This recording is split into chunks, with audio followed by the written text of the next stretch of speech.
I'm so thankful I've decided to change my ways. Welcome back to the Leaving Eden podcast. I am Gabrielle Ha-Cohen. Hi, I'm Sadie Carpenter, and I'm not allowed to try to predict the rapture. That's right. And if you want to know why, you should listen to this episode of this podcast, because we are here to talk about Sadie's life in the independent fundamental Baptist cult.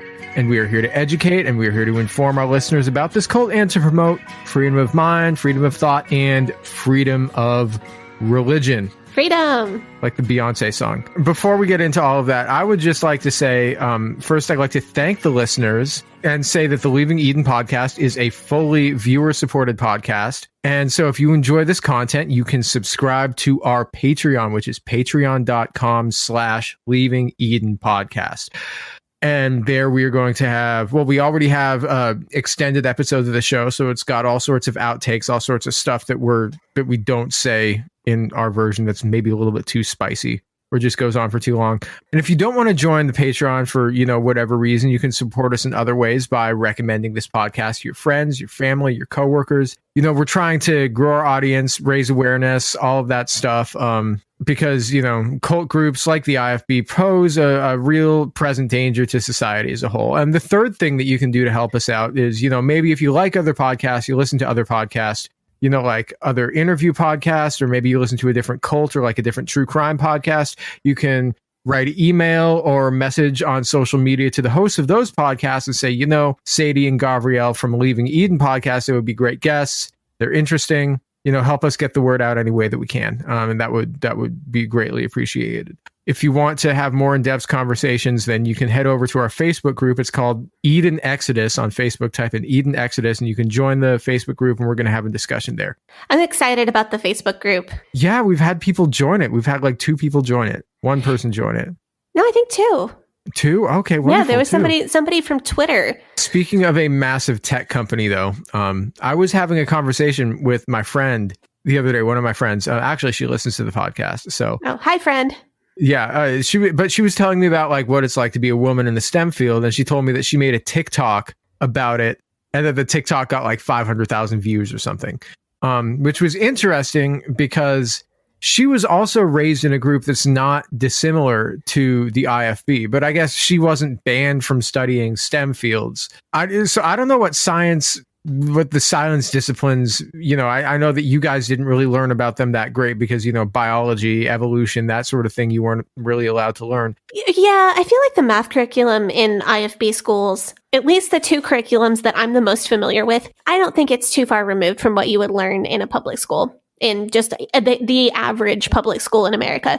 It honestly might be just slightly better as far as just the math curriculum. The main difference is that you're also memorizing a Bible verse at like the bottom of each page, but the actual curriculum at least until you get to Algebra 2 or geometry, I don't think it's too bad. I originally went to college for teaching mathematics. Yeah, it was the most education I could pursue. Yes, I want to back up real quick there to something that you just said, because you just said that you would have had to memorize Bible verses in math class. Yes. So, on the quiz, we would have to multiply the reciprocal correctly and then also write down the Bible verse correctly. So, like on a 10-question quiz, there would be 9 math questions and 1 Bible verse question, and each question would be 10 points. So, Bible memorization was just a part of most quizzes and every test. It was just one of the questions on your test, or more than one of the questions on your test. But it would be like an actual question on the test, not just like extra credit? Depending on the curriculum, sometimes it could be extra credit, but almost always it was just a part of the test. And in college, I took classes where half or more of the test was just, what is this? Write this Bible verse correctly. That was like a math class? You had to take a math class? Oh, no. That was like Christian womanhood and stuff. Okay. Yeah, that makes sense. Fortunately, my math professor at Hyles-Anderson was an actual PhD in an actual mathematic field from an actual accredited college. Biblically inspired word problems are not off the table, no. When I'm thinking of Bible college math class, that's not necessarily like what I'm thinking about. So what is your vision of Bible college math? That weird Bible numerology stuff for predicting the rapture, like. Oh yeah. Yeah, so as you know, like everything I know about the rapture and Christianity comes from The Simpsons. Oh, okay, fair enough. Yeah, I really wish I could tell you that isn't a real thing that people do. But I have seen people just spend so long using numerology to link whatever politician they don't like to the Antichrist 666 by using like the numerical value of the letters. I've seen those memes on Facebook shared by boomers saying that Obama is secretly... but people did it for Bush and people do it for Trump. Anybody can... You can make 666 out of anybody's name. I guarantee you I could do it out of your name if I wanted to. Interesting. Because if it doesn't work out right, if they try it in English and it doesn't work, they'll try it in Greek because Greek has different letters that correspond to different numbers, or they'll try it in Hebrew. Oh, okay. And then like if they can't make it work that way, then they will come up with some name meaning. Like, do you know the meaning of your first name? Yes. Okay. Like, what's the meaning? Well, I'm named after the angel. Right. But is there like I don't know, like God's princess or like wise God's man princess. or hang on. Man. I looked it up. Hero of God. Hero of God. Like damn. God's hero. Okay, so they will, if you can't make it work with Gabriel, you'll look up the meaning and then you'll figure out the numerical value of the word God's hero. You can do that in 3 different languages. And you could do that in Hebrew. And if that doesn't, so you can find it. Yeah, so you can find that 666 anywhere. Like it would be like, oh, we're just going to add up. We're going to go into Hebrew and we're going to add up all the vowels. Never mind the fact that Hebrew doesn't have any vowels. Well, that's another thing that they will manipulate Hebrew names because let's count like how many letters in this name if you put the vowels in, how many if you take the vowels out, and like what's the this minus that, and the full name with the vowels, and then how many do you take out, and like they'll use that too, which is another reason that they'll translate to Hebrew if they can't make 666 happen in Greek or English. This is hilarious and fascinating.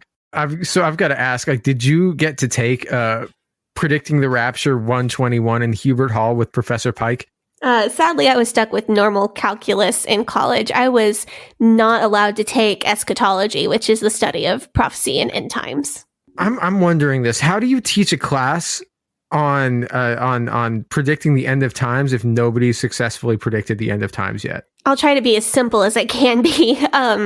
Basically, there's a scripture verse that says that no one, not even Jesus, knows exactly when the rapture will be. But there's a list of like hundreds. Okay, so just like people believe there are like 500 messianic prophecies that point to Jesus, there are hundreds and hundreds of prophecies that point to the rapture, which is Jesus' return to earth. So when other people who aren't IFB or Christian or their brand of Christian try to predict the rapture, IFB people tend to kind of thumb their nose at that because there are a few key things that have not happened yet. So we know it can't happen yet. And also because of that scripture verse that says that nobody actually knows when it's going to be except for literally God himself.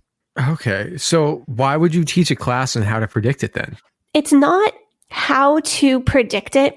It's more of a class on all the intricacies of the prophecies leading up to the rapture. So even though they believe that it's impossible to predict it, they will still try to predict it. And it's like a high. I don't know how to explain. Okay, so you know the meme, there's like a dude and he's got all these papers on the wall and like the red string connecting these papers. He's got a crazy look on his face. Yeah, so you mean Charlie from It's Always Sunny in Philadelphia talking about Pepe Sylvia? Is that what that is? I keep meaning to watch that show and I haven't seen it. But yeah, anyway, that meme, like that guy, I know that people like to poke fun at conspiracy theorists and whatever using that meme, but the feeling of putting together these biblical prophecies that you hold to be absolute truth and literal and trying to put them together into something that reflects the world around you and makes you feel in control of the world, it is literally a high. It is. Wow. It is. I don't know how else to explain it. So I think it's pretty funny that they're trying to teach a class on like how to be a prophet, like Professor Trelawney teaching divination in Harry Potter. Yeah, but except for cards and tea leaves and all that kind of thing are satanic. But numerology and counting the letters in Bible verses is like totally A-okay. And this is a side note, but this plays into the whole King James Version only thing, because they believe that the chapter numbers and the verse numbers and which words fall into which verse and the spelling of certain words that are spelled in a more British or archaic way in the King James Version, they believe that all of those things are inspired by God. And that turns out being important to some of these numerology things. So that's kind of it's another little minor thing that feeds into the King James Version doctrine. Oh, that makes sense. Yeah, but these prophecies they're hidden, by which they mean they're not understandable to the uninitiated. So, for example, the prophecy from Revelation about the great beast with the many heads and the 10 horns on the 7 heads, that's not something that just anybody could read and understand. So they consider being able to interpret that in an understandable way as a form of prophecy itself, even though you're not prophesying anything new that's not already written in the Bible. Huh. That's fascinating. I mean, did you get to take this class? Because that sounds fascinating. Sadly, no. Women are not allowed to preach or prophesy, so I wasn't able to take that. Wait, women can't be prophets?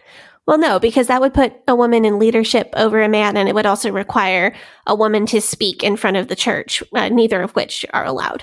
But there's lots of female prophets, like in the Hebrew Bible. Like yeah. So like Deborah? Deborah... Yeah, I mean, she's one of them.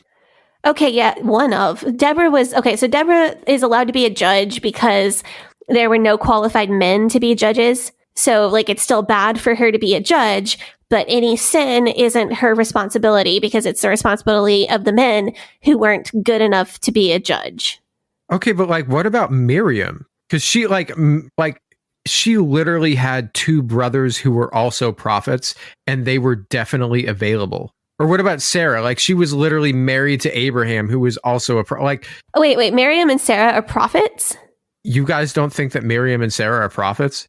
Okay, let me back. I'm backing up to Miriam. Okay, so Miriam is, tell me if I get this wrong. Miriam is Moses' sister. Yes. And Aaron's sister. And yes. She led all the women of when people were, the Israelites were going out of Egypt to the promised land. I get. And Miriam's in charge of the women, which is how the pastor's wife is in charge of all the women at the church. What? Yeah, that was her job, was to tell all the women what to do. And then she was also in charge of music because all the women were musicians. So she was in charge of that. So it's acceptable for a woman to be in charge of music. But I don't know anything about her prophesying anything. Wait. Oh my, this is wild. This what? Is so wild. Oh my God. What did I get wrong? No, so the IFB hates women so much that they will literally go back and retcon their own holy books in order to make it seem like women aren't capable of doing anything consequential.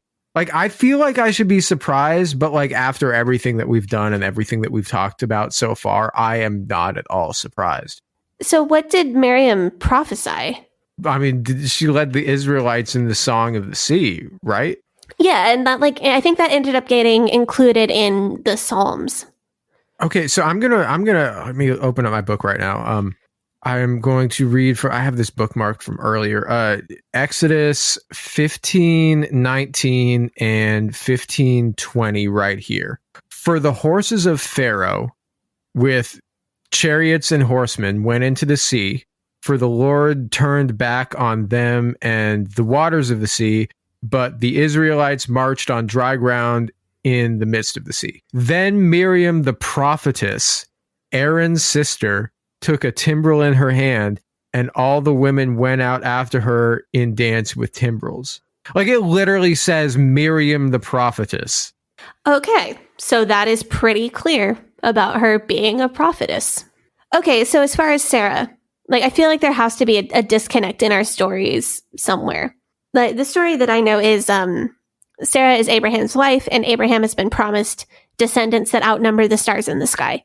But they're getting old, and they haven't had any children. So Sarah doesn't believe God's promise that Abraham's going to have descendants. So she gives Abraham her maid to have a child with. And then that child is Ishmael, and he's the father of all Arab peoples. And then God sends angels to visit them, and the angels tell them that Sarah is going to have a child.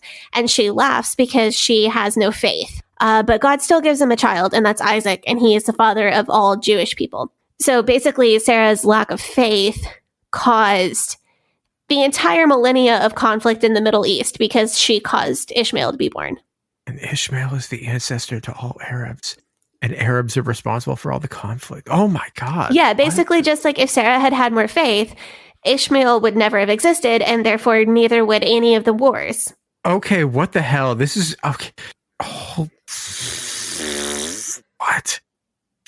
I mean, we need the IFB. Okay, so...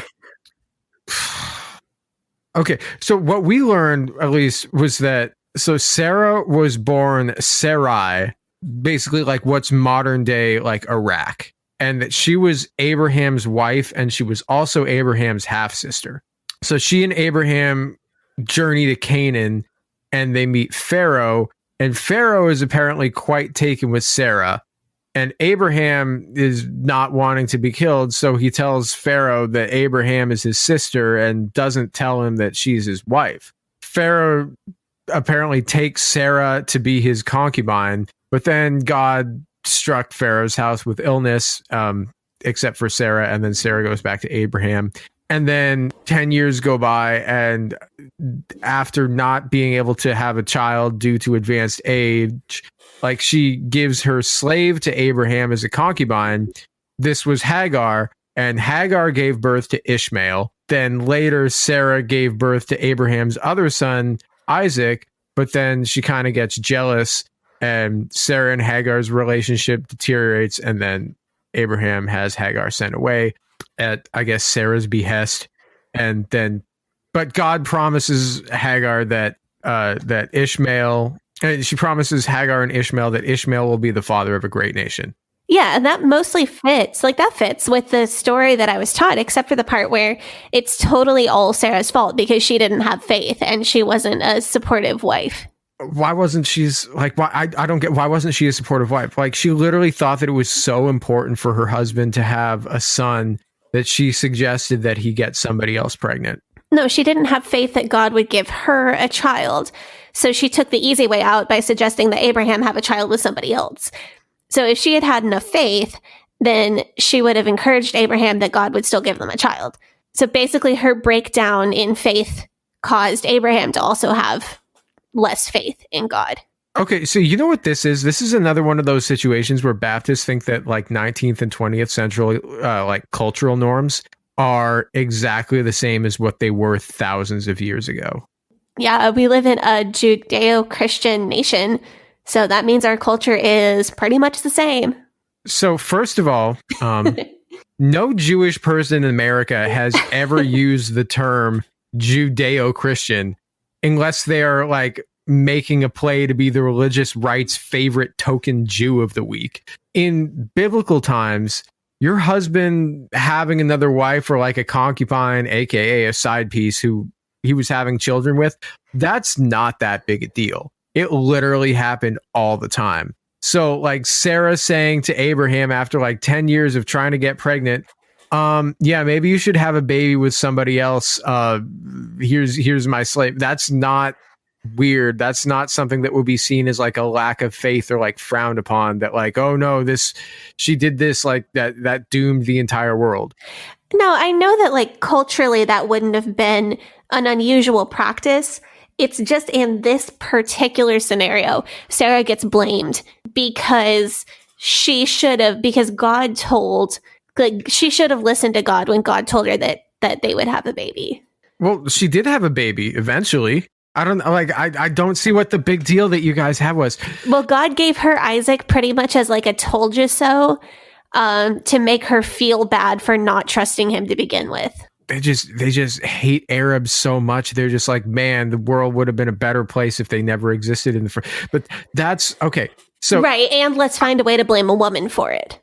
This isn't the only time literally this exact same thing happened. Abraham's grandson, Jacob, had two wives, Rachel and Leah. When Rachel was not able to conceive a child with Jacob, she offered up her handmaiden.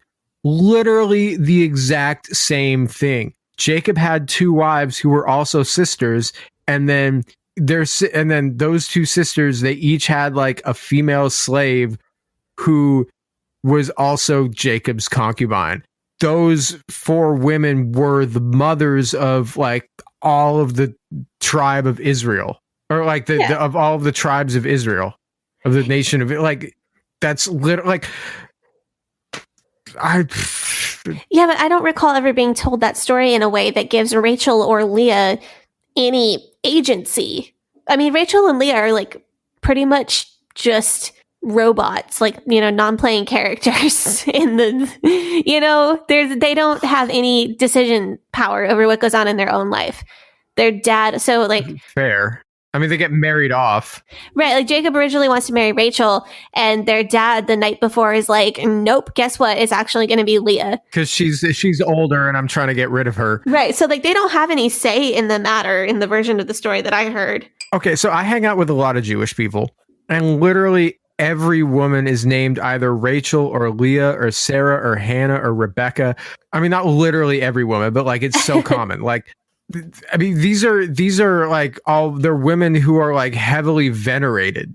I mean, you know, they're not worship, but they're like they're seen as like honorable people that, you know, we should celebrate.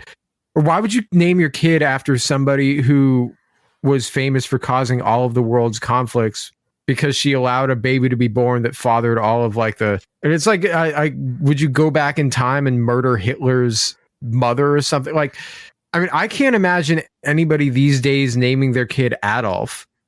Well, no. Yeah, just because of the connotation. I mean, you wouldn't go around naming your kid Genghis. These biblical names, they are really common for IFB people to name their children after, especially girls. Rachel and Leah are very popular. But I think I'm seeing a couple different things here. So I think Rachel and Leah, the way they were portrayed without any agency, I think that's kind of how the IFB likes to portray women in general. So the spin that would get put on that is Rachel and Leah were submissive to what their father told them to do and like went along with their dad's plan. Miriam, I feel like she was just downplayed to be less important because they don't want women getting ideas about being in leadership at all. And that, to my point, I've never known an IFB girl named Miriam. Really? Known plenty of Rachels and Leahs and Sarahs and a few Deborahs. Never known a Miriam. With the Sarah story, though, I feel like there's something more insidious going on because I feel like this story was used. Like this story is used to browbeat IFB wives into performing exactly the way that they're supposed to perform. Because I know we were taught in marriage classes and women's conferences that even a momentary lapse in support of our husbands was an affront to God and could lead to disastrous consequences. Like a couple of weeks ago, okay, my husband mentioned a project that he wanted to try. And I said something along the lines of, oh, do you think you can pull that off? And I have not gone a day without feeling horribly guilty about doubting him since then. And like, it wasn't being mean. It was literally just like, oh, do you think you can handle that? Like, do you think you can do that? But like, I doubted him and I feel so bad. And I've been feeling bad about that for weeks. So the more I learn about this cult, the more I realize how little they actually care about religion or God and how it's all just about control. But like, I've got to ask, so how prevalent are these beliefs among other Christian denominations? Do you know? I wouldn't want to try to say for sure. I know the specific story where the angels come to visit Abraham and Sarah and they tell her that she's going to have a baby and she laughs. I know that one is more prevalent even outside the IFB because the concept though, the spin on it is more in the direction of like, don't laugh at God or don't disbelieve that God can do miracles in your life. I mean, clearly you don't know any Jewish women that would be like, I mean, you go to a Jewish woman who's like, I mean, how old was Sarah in this story? She was like 60? 90.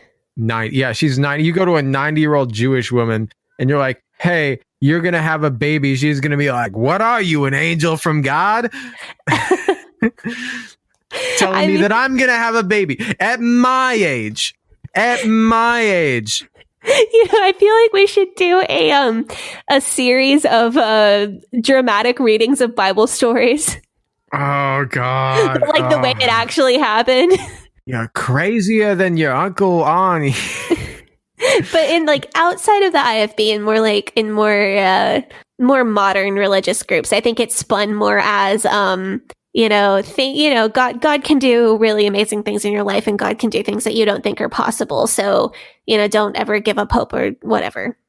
Sure. Which is a lot nicer than don't doubt your husband for half of a second or you will cause world wars. I mean, I know you guys are all weird about like original sin and that stuff being caused by a woman. But like, imagine thinking that like being a disobedient wife a few thousand years ago, like one lady being a disobedient wife a few thousand years ago caused 9/11. I mean, that's literally the belief though. Like Sarah was less than perfect as a wife one time, and therefore 9/11 happens. So naturally, this is terrifying. I mean, I know that it sounds ridiculous, but this is terrifying for a young woman who wants to marry within the IFB, because you literally feel like you have to be perfect all the time, or you could cause disaster in your husband's life and your family's life, and maybe start a war 2,000 years from now.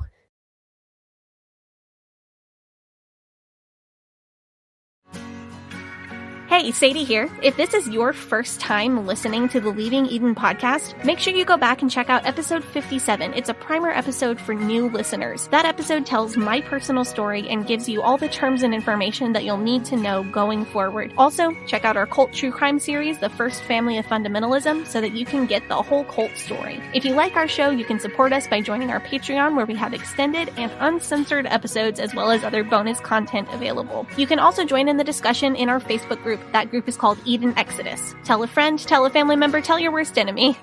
The Leaving Eden podcast is a fully independent podcast, and we really appreciate your support. Now, back to the show.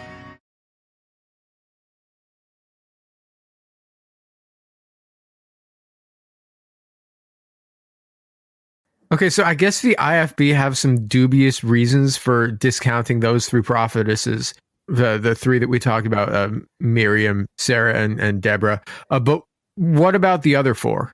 What do you mean the other four? There are seven. There are seven? There are seven. Jewish people believe that there are seven female prophetesses in the Hebrew Bible. We talked about Deborah and Miriam, Sarah, and then there's four more. Let's see if I can remember them.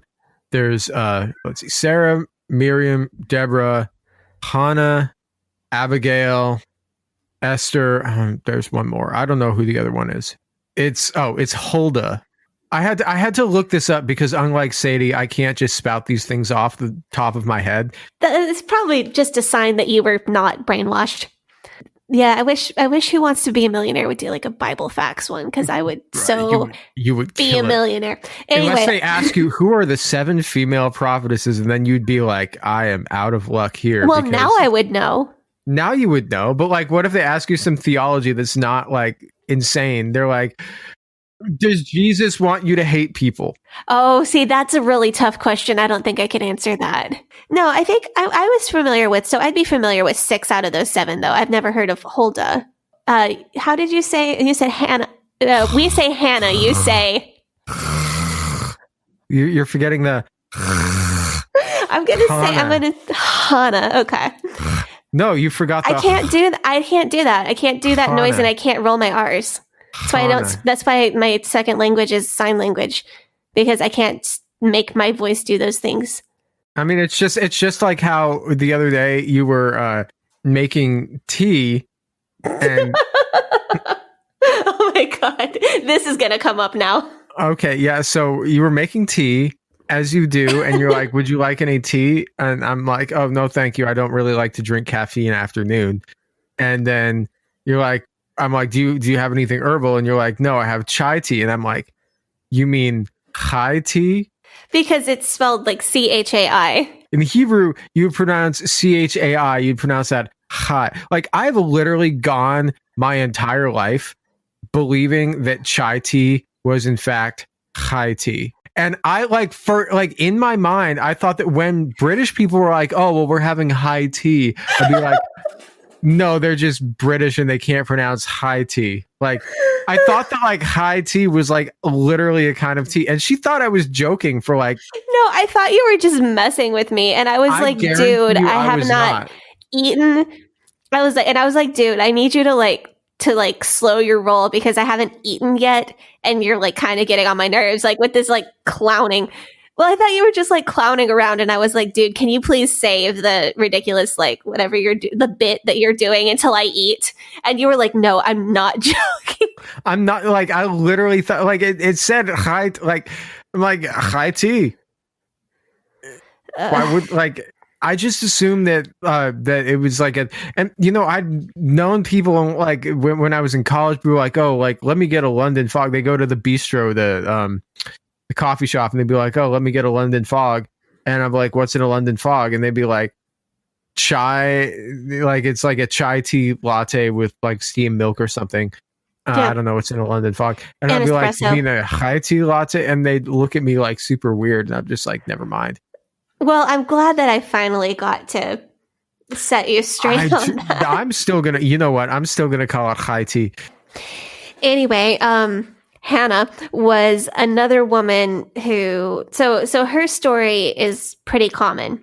So she was she was married to this guy. What? Hannah.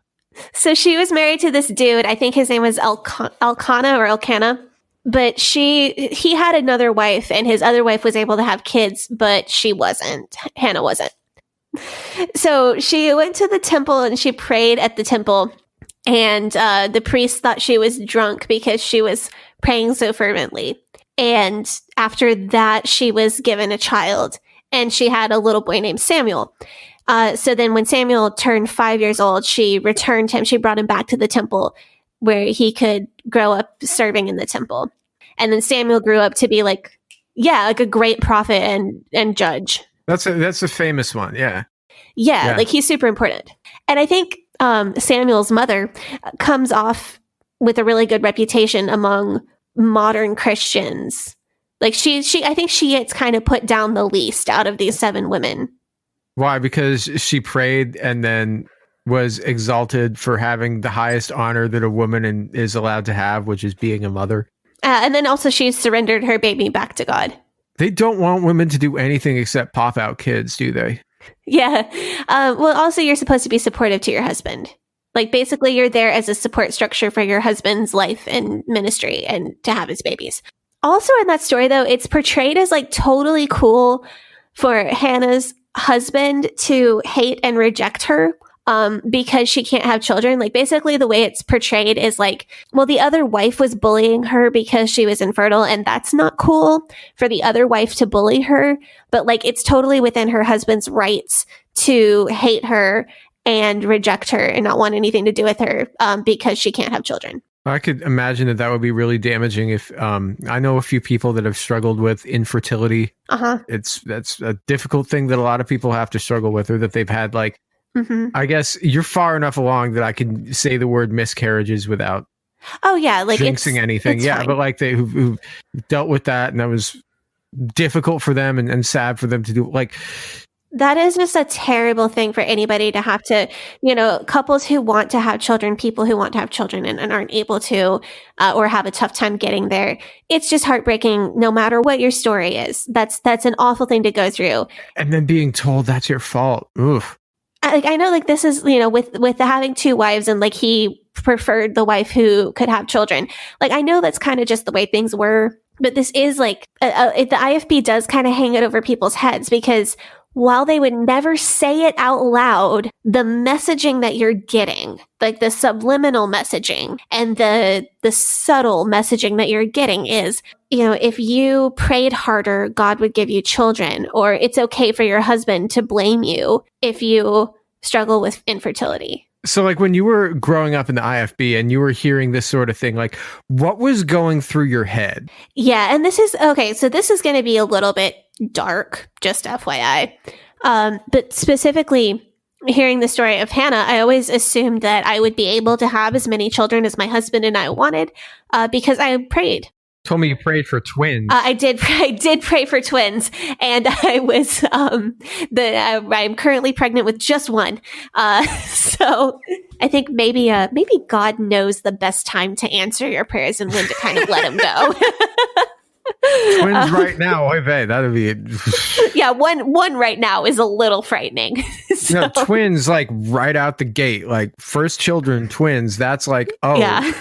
The Lord is testing me right here. Yeah, I think I'm gonna chalk this up to God knows when and how to answer your prayers. Obviously, like that's not a good point of view because I was praying, at 14, 15. That God would give me children one day. But to think that would just like magically overcome science or overcome any health problems at all and just like magically give me as many children as I wanted, that's not a correct or a scientific point of view. And I think this kind of ties in with something I said last time about thinking that my hard work would cause me to rise in the ranks at Hyles-Anderson. I always assumed that because I was doing my best or because I was working hard or because I was praying often, that I would always just be blessed with things going right for me. And I just thought, well, if things aren't going right for me, then that is just God testing me so that he can bless me later. So this is a whole like construct of thinking about my life and like the events of my life that had to be deconstructed coming out of the IFB, because I literally had to learn that things like health problems are not a blessing or being tested or being cursed. They're just biological functions of having a human body. And you can't assume you're standing with God or anyone else is standing with God over what health problems you do or don't have. When you were younger, you say like you encountered an IFB couple that was like over 30, but they were childless. Like, would your immediate assumption be that they had been cursed? I don't want to say that the assumption is that they're being cursed. The assumption absolutely is that they want children and that they can't have children for whatever reason. But it could be a test from God to test their faith. It could be a punishment for a sin they committed. It could be a positive reason or a negative reason. You don't know. So would it be like a punishment for a sin that they committed, or would it be like more likely a sin that she committed? Ooh, so it really could be either or both. So maybe they kissed before they got married or something. Mm. And again, it's not necessarily that it's always perceived as a curse or a punishment, but it's either God is punishing you for something or God is testing your faith. God is making you suffer so that somebody else can succeed. The consequences for if you break the standard, if you are a man, are much less serious. Or maybe, they're just as serious, but they're more willing to forgive you. I mean, if you're talking about like what the IFB would call sexual immorality, which would include, kissing before you're married, I think you're right that the weight of that falls more on women. The dressing and behaving a certain way is expected of women, because if you tempt a man, then it's mostly your fault if he, quote, falls into sin. So I think what this comes down to, though, is it's the idea that men are slaves to their desires and that women are naturally able to practice self-control because women have so little sexual desire to begin with. So if a woman wears a skirt above her knee and that causes her boyfriend to want to have sex with her, well, that's like 75% her sin and 25% his sin because she started it and because he can't control himself because he's a man. So do people actually believe that women have no sexual desire to begin with? Or is that just something that they preach to you so that you'll think it's normal to not be attracted to the man that you have to marry? So I and many other people like me that I've spoken with, we believed what we were taught. The concept that women have little to no sexual desire at all until we, through the course of life events, learned otherwise. Is that good way of putting that? That is on a our good way of PG putting it. Yeah, podcast. Our PG. Our podcast is what, PG-13? Our podcast is like mildly PG-13. I wouldn't discount the idea that it makes women more likely to marry for like spirituality or for ministry reasons when attraction isn't a factor that they think they need to consider when they're looking for a husband. But I also think it's about mental control, because keeping women from thinking at all is hugely important to keeping them willing to stay in the cult. Do you have any male friends who complain about how they don't get matches on dating apps because, quote unquote, women only care about appearance and these apps are so superficial? Yeah, I have definitely heard dude friends say stuff like that. Yeah, I mean, like, this whole thing seems to me that the IFB has set up like an elaborate mind control system that's entire purpose is to make it so that men don't have to do the hard work in order to get women to like them. If she doesn't feel sexual attraction to you, it's because she's incapable of feeling sexual attraction to begin with. Yeah. Yeah. So it feels they got it figured out. It feels far-fetched to think that like somebody set this up on purpose, like really intentionally. But I can tell you this is how it functions in practice. So like being at Hyles Anderson, there are definitely, cute boys and less cute boys. It's not top of mind, and it's not what you're supposed to look for at all when you go to date somebody. And men are, like you said, men are discouraged from kind of doing these things anyway, going to the gym and getting, a haircut that actually suits their face, because men should be more busy with their ministry work and not have time for a lot of superficial stuff like that. So unless it's working towards looking, neat and professional to attract more church members, it's not something that should be your priority. Yeah, and I mean, I've seen the pictures and all of these IFB dudes dressed all like in like a way that it like makes these 22-year-old dudes look like fourth graders on class photo day. Okay, so I feel like some of that, though, should be blamed on the prohibition on facial hair. Yeah, I mean, it's not just that, though. Looking like fourth graders is partially that. No, like none of these dudes have any of their idea like what their vibe is. None of them have any idea like what their own personal style is because there's only one style available. There's dudes like if you put them in like a suit and like shave them, baby face, clean shaven and give them a 1950s, they're going to look terrible. But like you give them like a cool long haircut, they're going to like look like they're going to look super handsome, Like, I mean, you could be like, here's an example. Like, you could be like a sort of like gangly looking guy with a weird nose, and Tan and Jonathan from Queer Eye could like take you to the hair salon and take you to the mall and make you look attractive. But chances are it's not going to be them getting you a suit off the rack from Macy's. Queer Eye, isn't that show where good red-blooded American men are made to look like homosexuals because that's part of the gay agenda? Oh, right. You guys. Yeah. Anyway, no. I love Queer Eye. No, I totally do. Every time a new season comes out, I'm like, I'm going to watch all of these in a row and then cry for 3 hours. I know. I adore Queer Eye. If any of them ever miraculously hear this, I want them to know that I'm joking. No, like, actually, no, Bobby Burke. Bobby Burke was raised super fundy, right? I think you might be right about that. He was. He talked about it in an episode. We should see if we can get Bobby Burke on the show. Let's get an interview with Bobby Burke. Bobby Burke, if you're listening to this show, or anybody who knows Bobby Burke is listening to the show, we are huge fans of Queer Eye and would absolutely love to get in touch with you in any way that's possible.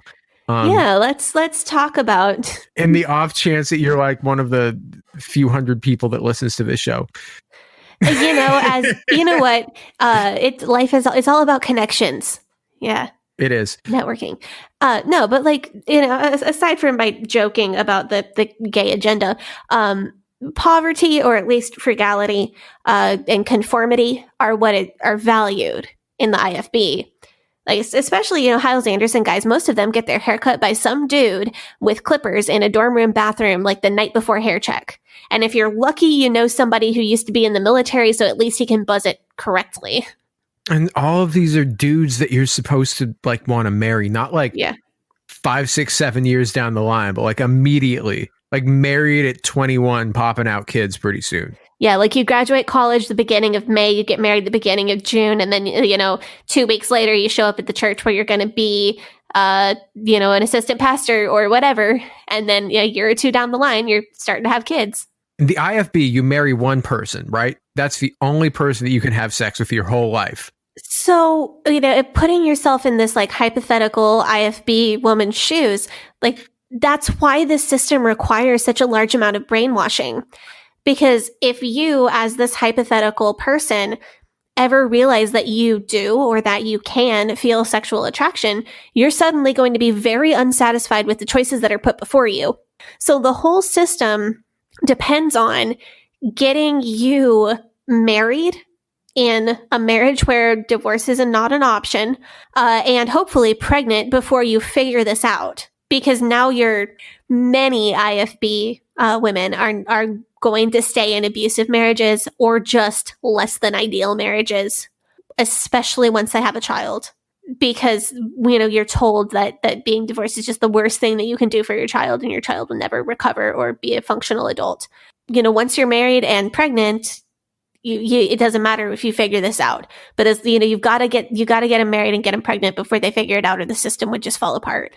So, like, if these dudes had to start trying to be hot instead of trying to be neat and generic, a few of the guys, they look pretty good in IFB style. But, any system that allows a man who looks like David Hiles to become a player is a system that is clearly full of brainwashed people.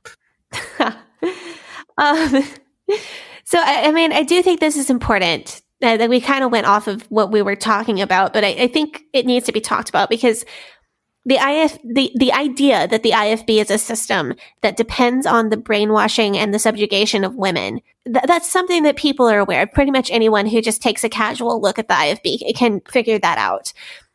But I think it's important to dig into some of the ways that the system actually functions. You were talking about how women will be told that they needed to lose weight in order to attract the husband. Not that he would ever need to lose weight or that he would need to put in special effort to attract a wife. Like, this is not to say that somebody should ever need to lose weight in order to be attractive.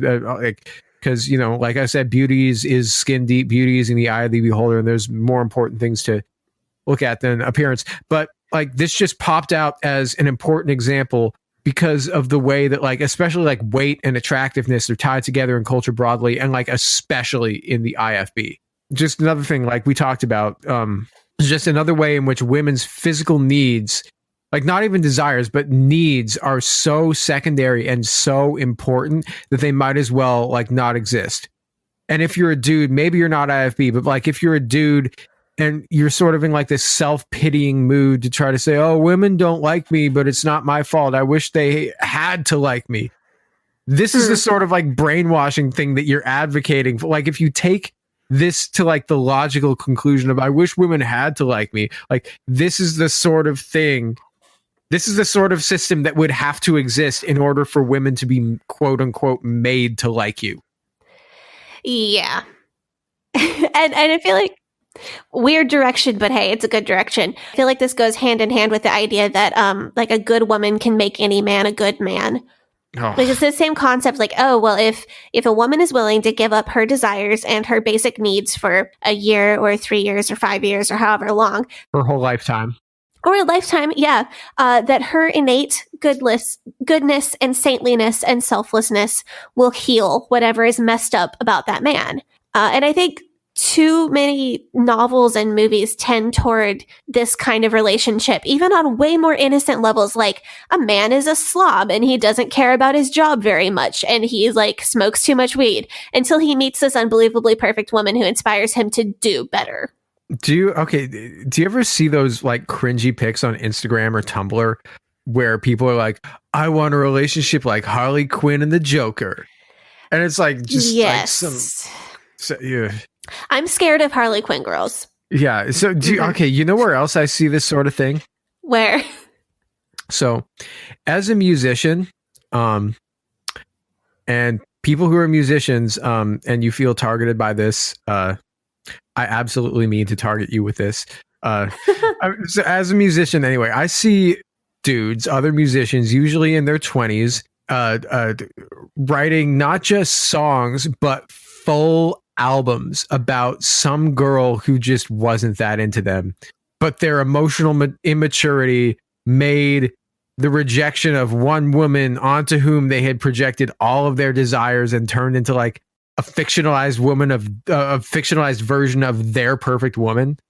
Like, the rejection of one woman felt so consequential that they had to make a whole album out of it. Like, wow. But like dudes will do this all the time and then glorify their own emotional turmoil because it feel like they want their suffering to mean something. So, I mean, real quick before I respond to all of that, I did want to say that I feel like these are the same guys who say stuff like, I like a girl who doesn't wear makeup and is just naturally pretty.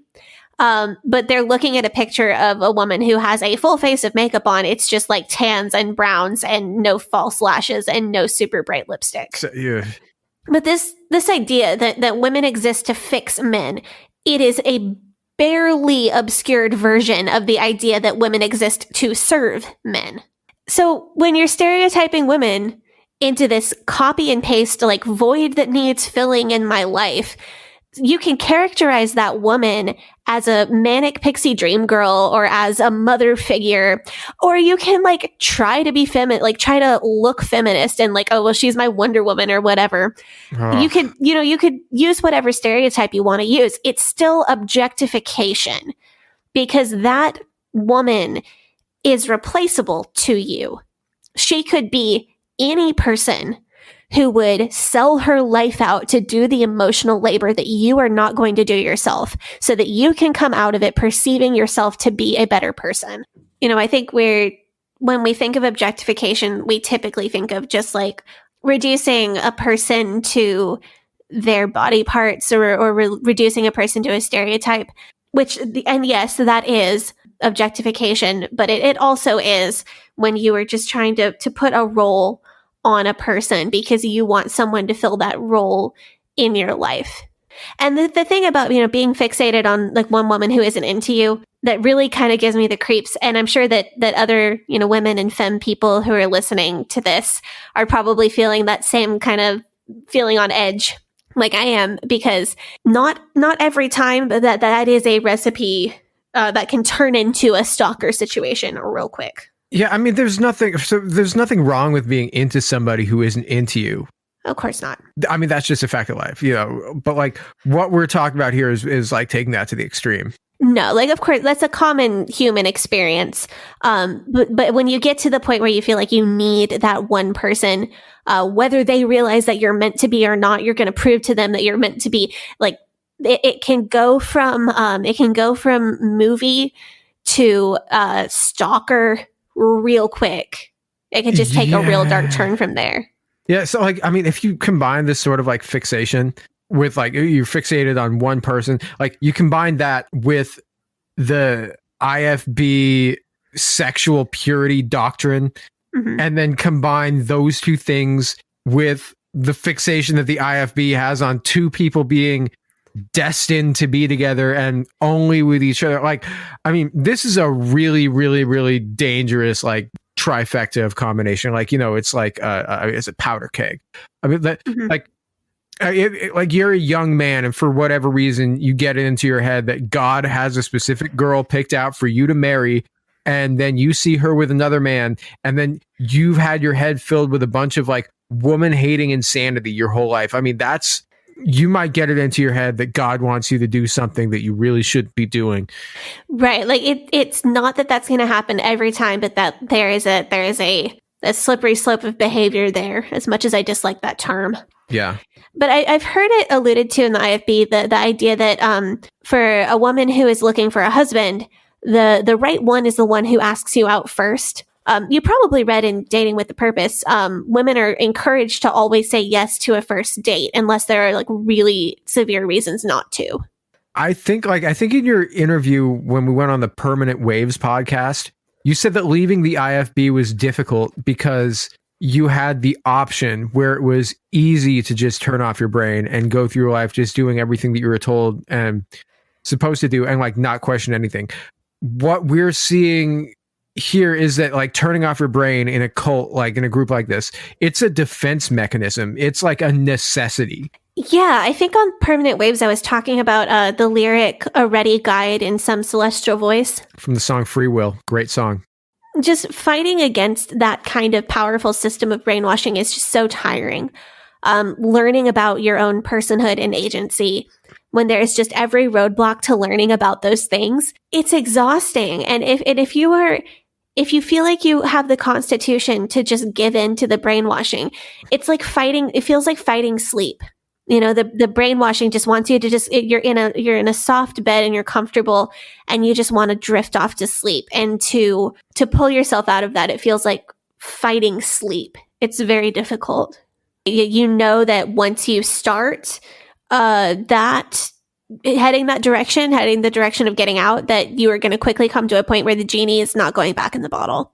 And no matter how much you want the life that comes after getting out, you also know that the road to getting there is going to be just years of struggle and losing relationships and self-doubt and pain and tears. So a lot of people waver on the edge for a very long time because they don't know whether it's worth it to try or not. Yeah, and I mean, a lot of people just accept their life as it is because they just don't believe that the pain is worth the life that they could potentially have. I mean, okay, you know what this makes me think of? This might take a dark turn. But you know what this makes me think of? Again? What? Yeah, Dark Turns. That's this episode. This episode title is, we're going to change the episode title to Dark Turns. Yeah. So, you know how Jeffrey Dahmer was trying to make people into brainless sex zombies? Oh. Yeah. Yeah. Well, that's creepy. Anyway, this has been an enlightening conversation. We've talked about women in STEM, math, Bible numerology, female prophets, sexism, expectations for women, incels on dating apps, brainwashing, and Jeffrey Dahmer. And I don't know. I think we better. This has been deeply enlightening, and I think we better end it here because otherwise we're gonna start talking about the Kennedy assassination or something. Yeah, and you know better than to start me talking about the Kennedy assassination. Just don't do it. More like, yeah, this episode went off in some creative directions. More like some weird directions, but fair enough. Okay. Yeah. But I think there are certain topics when we talk about the IFB, and misogyny is one of them, and then purity culture is another one. And then one more would be why people get into the IFB and why people stay there.